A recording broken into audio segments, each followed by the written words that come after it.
हाय दोस्तों आपने इस वीडियो पे क्लिक किया है कि आप फाइनेंशियल फ्रीडम हासिल करना चाहते हैं। तो इस वीडियो के अंदर मैं आपको कुछ ऐसी बातें बताने लगा हूँ जो आपको बहुत ही ज़्यादा हेल्प करेंगी और पूरे की पूरे यूट्यूब पर वो बातें आपको किसी ने नहीं बताई, जिनकी मदद से आप फाइनेंशियल फ्रीडम हासिल कर सकते हो।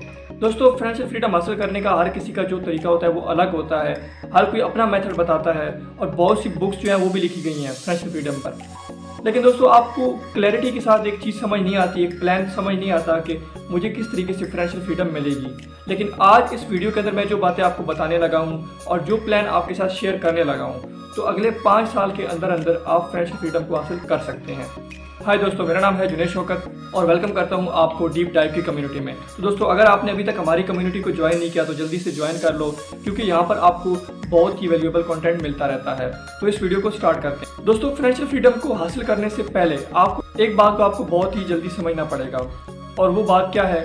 वो बात ये है कि दोस्तों, फाइनेंशियल फ्रीडम आपको किस एज में हासिल करनी चाहिए। ये बहुत ही एक इंपॉर्टेंट क्वेश्चन होता है कि यार, फाइनेंशियल फ्रीडम के प्लान से पहले हमें इसको समझना पड़ेगा कि बहुत से लोग कहते हैं कि यार अभी तो मेरी एज ही कम है, अभी तो मैं 18 साल का हुआ हूँ, 19 साल का हुआ हूँ, या बहुत से लोग कहते हैं कि यार अभी तो मैं 40 साल का हो चुका हूँ, तो मेरा टाइम गुजर चुका है। और बहुत से लोग कहते हैं मैं अभी बहुत छोटा हूँ। तो आप बहुत ही छोटे हैं या आप बहुत बड़े हैं, आपकी एज कितनी भी है, फाइनेंशियल फ्रीडम आप हासिल कर सकते हो। और फाइनेंशियल फ्रीडम को जॉब्स के जरिए भी हासिल किया जा सकता है। लेकिन दोस्तों, कहा जाता है कि जो 18 ईयर से लेकर 24 ईयर की जो एज है, इसके दरमियान अगर आप फाइनेंशियल फ्रीडम को हासिल करते हो तो ये आपको बहुत ही ज़्यादा हेल्प करती है आगे फ्यूचर में। और ये क्यों कहा जाता है, ये आपको इस वीडियो के एंड पर पता चल जाएगा अगर आप इस वीडियो को पूरा देखेंगे। अब दोस्तों, बात करते हैं कि वो कौन से टूल्स हैं जिनकी मदद से आप फाइनेंशियल फ्रीडम को हासिल करते हो। ठीक है, आपको पूरा का पूरा प्लान बता दिया जाता है कि आपने एक्सपेंसेस कम कर देने हैं, आपने ये चीज़ कर देनी है, वो कर देना है। लेकिन आपको ये नहीं बताया जाता कि जो पैसा है वो आएगा कहाँ से, आप अर्निंग कहाँ से करोगे। तो पहले दोस्तों उसकी बात करते हैं कि आप अर्निंग करोगे कहाँ से। तो दोस्तों, इसके 4 मेथड्स हैं, 4 टूल्स हैं जिनको आप यूज़ करते हो, तब आपको फाइनेंशियल फ्रीडम मिलती है। और अगर आप इनको यूज़ नहीं करोगे तो इनके अलावा आपको कहीं से भी नहीं मिलती। तो इन 4 टूल्स की बात करते हैं। सबसे पहला दोस्तों है बिजनेस। आपको एक छोटे लेवल पे बिजनेस स्टार्ट करना है या एक बड़े लेवल पर, आपको बिजनेस करना पड़ेगा। दोस्तों, बिजनेस से आपकी पैसिव अर्निंग होती है और पैसिव अर्निंग से ही आपकी फाइनेंशियल फ्रीडम बनती है। तो आपको एक बिजनेस स्टार्ट करना पड़ेगा, चाहे आप एक ऑनलाइन बिजनेस करो, आप एक फिजिकल बिजनेस करो, जिस टाइप का भी बिजनेस हो। या आपको ये नहीं है कि आपको कोई बिल्कुल ही नया आइडिया लेकर आ जाना है, आपको जो पहले मार्केट में चीज़ें चल रही हैं उन्हीं को देखते हुए अपना एक नया प्रोडक्ट क्रिएट कर देना है। आपको दोस्तों एक बिजनेस स्टार्ट करना पड़ेगा, वहाँ से आपकी पैसिव अर्निंग स्टार्ट हो जाएगी। उसके बाद दोस्तों सेकंड टूल होता है इन्वेस्टमेंट्स। इन्वेस्टमेंट डिफरेंट टाइप्स की हैं। ठीक है, मैं पूरा का पूरा आपको इस वीडियो में नहीं बता सकता, बट आपको बता देता हूँ कि आपको जो इन्वेस्टमेंट करनी चाहिए वो म्यूचुअल फंड्स और स्टॉक मार्केट के अंदर करनी चाहिए। ठीक है, आपको एफडी वगैरह में इन चीज़ों में सेविंग नहीं करनी चाहिए। सेविंग थोड़ी बहुत आप करो, वो भी हम आगे बात करेंगे, लेकिन आपको मैक्सिमम फोकस करना है अर्निंग पे, ज़्यादा आपने अर्निंग करनी है तो आपको फोकस करना पड़ेगा स्टॉक मार्केट पे और म्यूचुअल फंड्स पर। थर्ड दोस्तों जो टूल है वो ये है कि आपके पास एक स्टेबल जॉब होनी चाहिए। ठीक है, बहुत से लोग जो होते हैं वो कहते हैं कि बस हम बिजनेस कर रहे हैं तो हमारे पास पैसा आ रहा है, लेकिन जब भी आप फाइनेंशियल फ्रीडम की जर्नी पर निकलो तो आपके पास एक स्टेबल जॉब हो। वहाँ से ये है कि आपको मंथली एक जो इनकम है वो स्टेबल ही आती रहेगी आपके पास। बाज़ वक़्त इस तरह होता है कि बिजनेस जो है वो लॉस में जा रहा है तो आपके पास तो कुछ होगा ही नहीं, फिर आप क्या करोगे, फिर आपका प्लान जो होगा वो फ्लॉप हो जाएगा, आप 5 साल के अंदर उसको हासिल नहीं कर पाओगे। तो आपके पास एक स्टार्ट में एक जॉब होनी चाहिए, आगे जब मैं आपको बताऊँगा तो आप आगे इसको छोड़ भी सकते हो आप। तो थर्ड टूल दोस्तों ये है कि आपके पास एक स्टेबल जॉब होनी चाहिए। ठीक है, वहाँ से आपकी अर्निंग 20,000 हो रही है, 30,000 हो रही है। अब हो सकता है आप कहें कि हम स्टूडेंट्स हैं, तो अगर आप स्टूडेंट हो तो आप एक ऑनलाइन इनकम सोर्स पैदा कर लो। ठीक है, आप ऑनलाइन आपको कहीं ना कहीं से कुछ ना कुछ आ रहा हो। दोस्तों, जो 4th टूल है वो है फाइनेंशियल एजुकेशन।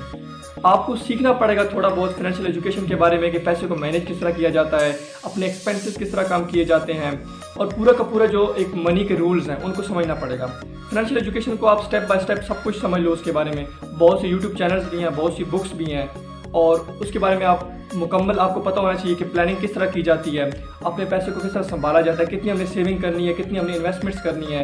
ठीक है, स्टॉक मार्केट क्या होता है, म्यूचुअल फंड्स क्या होते हैं, ये सारा का सारा आपको सीखना पड़ेगा। तो दोस्तों, ये 4 टूल्स हैं, अगर आप इनको यूज़ करोगे तो इनसे आपको फाइनेंशियल फ्रीडम मिलेगी। और अगर आप इनके अलावा दोस्तों कोई भी ऐसा टूल नहीं है जिसको आप यूज़ करो तो आपको फाइनेंशियल फ्रीडम मिलेगी। अब दोस्तों बात करते हैं पूरे के पूरे प्लान की कि वो कौन सा प्लान है जिसको आप यूज़ करके फाइनेंशियल फ्रीडम को हासिल कर सकते हो। तो दोस्तों अगर आपने अभी तक यहाँ तक वीडियो देखी है तो इस वीडियो को लाइक कर दो और चैनल को जल्दी से सब्सक्राइब कर दो, क्योंकि दोस्तों यहाँ पर ऐसा ही वैल्यूएबल कंटेंट आता रहता है। अभी हमने जस्ट स्टार्ट लिया है। दोस्तों अब बात करते हैं प्लान की। सबसे पहला स्टेप है कि आपको अपना गोल सेट करना पड़ेगा। टोटल 5 स्टेप हैं, ठीक है। आपको सबसे पहले गोल सेट करना है कि कितना अमाउंट आप चाहते हो। अब ये किस तरह सेट करोगे, ये दोस्तों डिपेंड करता है कि आपकी लाइफस्टाइल कैसा होने वाला है। अगर आप चाहते हो कि मुझे पूरे वर्ल्ड में ट्रैवलिंग करनी है तो उसके मुताबिक आपको अपना एक बजट बनाना पड़ेगा कि मुझे 5 साल के अंदर इतनी अर्निंग करनी है। अगर आप चाहते हो कि यार मुझे लोगों की लाइफ चेंज करनी है तो उसके लिए आपको एक अलग अपना बजट बनाना पड़ेगा। तो जो दोस्तों आपकी विशेज़ हैं, जो आप चाहते हो अपनी लाइफ में आगे फ्यूचर में, उसके मुताबिक आप अपना एक प्लान बना लो कि इतनी मैं अर्निंग करूँगा अगले 5 ईयर्स के अंदर, ये मेरा टारगेट है। सबसे पहले आपने गोल सेट कर लेना है। जैसे ही दोस्तों आपका गोल सेट हो गया, अब दोस्तों बात आती है कि वो जो हमने गोल लिखा है, आपने जितना भी लिखा है 10 CR है या 20 CR है, जितना भी है, तो अब आपने क्या करना है दोस्तों, उसको अचीव करना है। तो अचीव करने के लिए हमें पैसा कमाना पड़ेगा, और वो कहाँ से आप कमाओगे, तो वो मैंने आपको ऑलरेडी टूल्स बता दिए हैं। उन टूल्स को यूज़ करते हुए आप अर्निंग स्टार्ट करोगे। तो फर्स्ट स्टेप यहाँ तक दोस्तों कवर होता है। अब बात करते हैं सेकंड स्टेप की। सेकंड स्टेप में दोस्तों आपको क्या करना है, सेकंड स्टेप के अंदर आपको एक्सपेंसेस अपने कम कर देने हैं, और अपनी एक्सपेंसेस का मुकम्मल आपको एक प्लान बनाना पड़ेगा। ठीक है कि अगर मान लेते हैं आप स्टडी कर रहे हैं तो आपकी अगर कॉलेज की जो फीस है वो इतनी आती है, आपकी जो फैमिली है उसके अंदर इतने एक्सपेंसेस हो जाते हैं। ठीक है, अगर आप अपने बहन भाइयों को स्टडी करवा रहे हैं तो उनकी इतने खर्चे हैं, वो भी सारा कुछ जितना भी एक्सपेंस है वो सारा का सारा अपने पास नोट कर लें। एक मंथली एक्सपेंस का प्लान बना लें कि हाँ मेरा हर मंथ के अंदर इतना जो अमाउंट है, इतना जो पैसा है वो मेरा एक्सपेंस पे चला जाता है। तो दोस्तों क्या होगा, हम जितनी भी अर्निंग कर रहे हैं तो हम हर मंथ में उसमें से वो जो पार्ट है एक्सपेंसेस का वो एक साइड पे कर लेंगे, ताकि हमें प्रॉब्लम ना हो, ताकि जो हमारा प्लान है वो डिस्टर्ब ना हो, हम 5 साल के अंदर फाइनेंशियल फ्रीडम को हासिल कर सकें। और अपने एक्सपेंसेस हम एक साइड पे कर लेंगे और वो जो सारा का सारा पैसा होगा वो हम अपने एक्सपेंसेस पर लगाएंगे। तो दोस्तों अगर आप सेकंड स्टेप को भी कवर कर लेते हो, आपने प्लान बनाया, अपना गोल सेट किया, अर्निंग आपके पास आ रही है, अब आपके एक्सपेंसेस जो है वो आपके कंट्रोल में है। तो अब जब एक्सपेंसेस आपके अपने कंट्रोल में आ गए हैं, और एक और दोस्तों आपने बात याद रखनी है कि जैसे ही आपके पास पैसा आना स्टार्ट होता है तो आपकी विशेस बढ़ जाती हैं। ठीक है कि आप हो सकता है कि आप डी ट्रैक हो जाओ, आप कहो कि छोड़ो यार फाइनेंशियल फ्रीडम को, पैसा तो आना स्टार्ट हो गया है। तो आपने ये दोस्तों नहीं करना, आपने 5 साल तक खुद को थोड़ा सा कंट्रोल करना पड़ेगा। ठीक है, आपने मनी को ज़ाया नहीं करना। 5 साल के बाद आप जो कुछ करना चाहते हो आप करो, लेकिन इन 5 ईयर्स के अंदर आपको खुद को कंट्रोल करना है, अपनी विशेस को कंट्रोल करना है। ठीक है, ये नहीं है कि आपके पास थोड़ा पैसा है और आपने गाड़ी ले ली, जिस तरह लोग करते हैं, गाड़ी ले लेते हैं और चीज़ें लेना स्टार्ट कर देते हैं। तो दोस्तों आपको कभी भी ऐसा नहीं करना। ठीक है, आपको थोड़ा सा एक्सपेंसेस को कंट्रोल करना है। अब अगर दोस्तों आप अपने एक्सपेंसेस को कंट्रोल कर पाए हो तो इसके बाद थर्ड स्टेप की बात करते हैं। थर्ड स्टेप दोस्तों क्या होता है, थर्ड स्टेप में आपको क्या करना है कि बाज़ औक़ात इस तरह होता है कि हमारे घर में भी प्रॉब्लम क्रिएट हो जाती है। बाज़ औक़ात इस तरह होता है कि आपका 1-1 लाख 2-2 लाख लग जाता है। ठीक है, तो हो सकता है कि आपका प्लान बहुत सक्सेसफुली जा रहा हो और 6 मंथ के बाद वो प्लान फेल हो जाए। आप कोई ऐसी प्रॉब्लम आ जाती है घर के अंदर, हो सकता है कि किसी को कुछ प्रॉब्लम क्रिएट हो गई है हेल्थ के वाइज, बहुत से लोगों को हेल्थ वाइज क्रिएट हो जाती हैं, तो वहाँ पर आपका बहुत ज़्यादा पैसा लग गया है और आपका पूरा प्लान जो है वो ज़ीरो हो गया है। दोस्तों इस चीज़ से हमें बचना है। तो स्टेप 3 में हमने क्या करना है कि हमने एक इमरजेंसी फंड क्रिएट करना है। ठीक है, वो कितना भी हो सकता है, वो डिपेंड करता है आप पर। आपको पता होगा कि हमारी जब कोई प्रॉब्लम होती है हेल्थ की तो इतना हमारा लग जाता है, तो उतना आप एक इमरजेंसी फंड क्रिएट कर लो, और वो आपके पास हर वक्त होना चाहिए। जब भी कोई प्रॉब्लम आएगी तो आपको जो आपकी सेविंग्स हैं उनको हाथ नहीं लगाना पड़ेगा, आपके पास जो इमरजेंसी फंड होगा आप उसको यूज़ कर पाओगे। तो ये दोस्तों है, एक रिस्क को टैकल कर पाओगे इस तरीके से आप, कि अगर आपके साथ इस तरह होता है तो बहुत बार दोस्तों इस तरह होता है कि बहुत से लोग जो होते हैं वो प्लानिंग कर रहे होते हैं, और अगर आप एक जर्नी पर निकले हो और आपको 1-2 साल हो चुके हैं और 1-2 साल के बाद कुछ ऐसा हो जाता है तो फिर दोस्तों आप डीमोटिवेट हो जाओगे और फिर आप एक जीरो से स्टार्ट नहीं कर पाओगे। तो आपने थर्ड स्टेप में अपना एक इमरजेंसी फंड क्रिएट करना होगा। अब दोस्तों अगर आपने इन तीनों स्टेप्स को कवर कर लिया है तो दोस्तों आप एक बहुत ही अच्छे लेवल पर जा चुके हो। तो अब दोस्तों बात करते हैं 4th स्टेप की।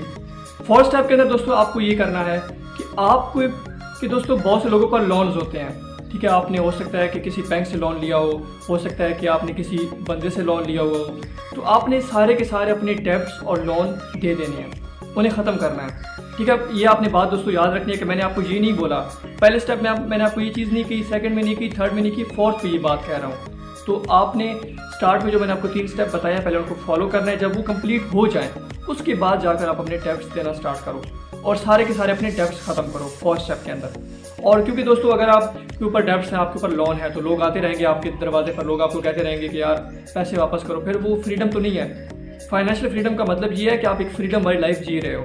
ठीक है, तो ये जो टेंशन है ये आपको ख़त्म करनी पड़ेगी। डेब्ट्स लोन्स ख़त्म हो गए। अब बढ़ते हैं 5th स्टेप के अंदर। अब आपका जो रिस्क वगैरह है या जो प्रॉब्लम्स है इमरजेंसी वो रिकवर हो चुकी हैं। अब आपको कोई भी प्रॉब्लम नहीं हो सकती अपने प्लान के अंदर, अपनी जर्नी के अंदर। अब दोस्तों आपको फोकस करना है अपनी एक्सपेंशन पे। 5 स्टेप के अंदर आपको एक्सपेंशन करनी है। एक्सपेंशन किस पे करनी है? अपने बिजनेस पे और अपनी इन्वेस्टमेंट्स पे। अगर आप मान लेते हैं स्टॉक मार्केट के अंदर एक जगह पे इन्वेस्ट कर रहे थे, अभी आपको मल्टीपल जगहों पर इन्वेस्ट करना है। आपको म्यूचुअल फंड्स में भी इन्वेस्ट करना है। इसके बाद दोस्तों अगर आप बिजनेस एक कर रहे थे तो आपको ट्राई करना है कि यार जो मैं बिजनेस कर रहा हूँ इसके साथ ही मैं कोई और ऐसा ही बिजनेस स्टार्ट कर दूँ। तो दोस्तों कहने का मतलब ये है कि आप अगर पहले एक चीज़ कर रहे थे तो आपको थोड़ा सा उसको मल्टीपल चीज़ों में कन्वर्ट करना पड़ेगा, और अब आप अपनी जॉब भी छोड़ सकते हो। ठीक है, तो अभी आपका पूरा जो फोकस होगा वो एक्सपेंशन पे होगा। आपके अपने बिजनेसेस हैं, आपकी अपनी इन्वेस्टमेंट्स हैं। अब पैसा आपके पास आ रहा है, बस आपने फोकस करना है कि उस पैसे से पैसा किस तरह कमाना है और सेविंग ज़्यादा करनी है। तो दोस्तों 5 साल के अंदर आप अपना गोल अचीव कर जाओगे। तो दोस्तों ये कुछ 5 स्टेप्स थे अगर आप मिलीनियर बनना चाहते हो, हाउ टू बिकम मिलीनियर इन 2021। तो ये बहुत ही इफेक्टिव प्लान है। दोस्तों वीडियोस भी बहुत सी हैं, बुक्स भी बहुत ज़्यादा हैं, लेकिन मुझे लगता है कि वो वीडियोस ठीक है, लेकिन उनमें एक प्रॉब्लम ये है कि वहाँ पर आपको जो बातें बताई जा रही हैं वो फाइनेंशियल एजुकेशन की बातें हैं। ठीक है, जब आप जो मैंने आपको टूल्स बताए हैं फाइनेंशियल फ्रीडम के, जब आप वहाँ पर उनकी लर्निंग करोगे तो वो सब चीज़ें आप सीख जाओगे।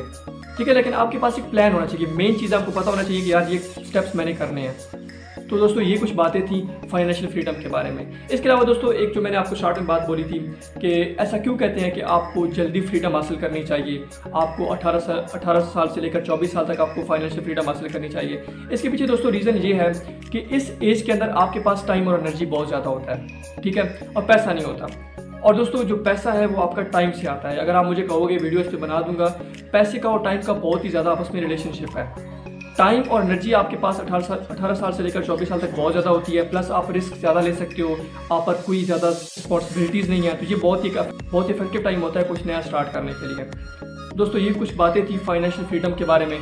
तो अगर आपको ये वीडियो अच्छी लगी है तो ज़रूर नीचे कमेंट करें और चैनल को सब्सक्राइब भी कर दें। और दोस्तों आप अगर किसी और टॉपिक पे वीडियो चाहते हो तो वो भी मुझे आप सजेस्ट कर सकते हैं। तो अब हम मिलते हैं नेक्स्ट वीडियो में। और इससे पहले दोस्तों अगर आपने हमारी जो पहले वाली वीडियोज़ हैं वो भी बहुत ही इफेक्टिव हैं, आपको बहुत ज़्यादा हेल्प करेंगी, वो नहीं देखी तो वो भी ज़रूर चेक करें। तो मिलते हैं नेक्स्ट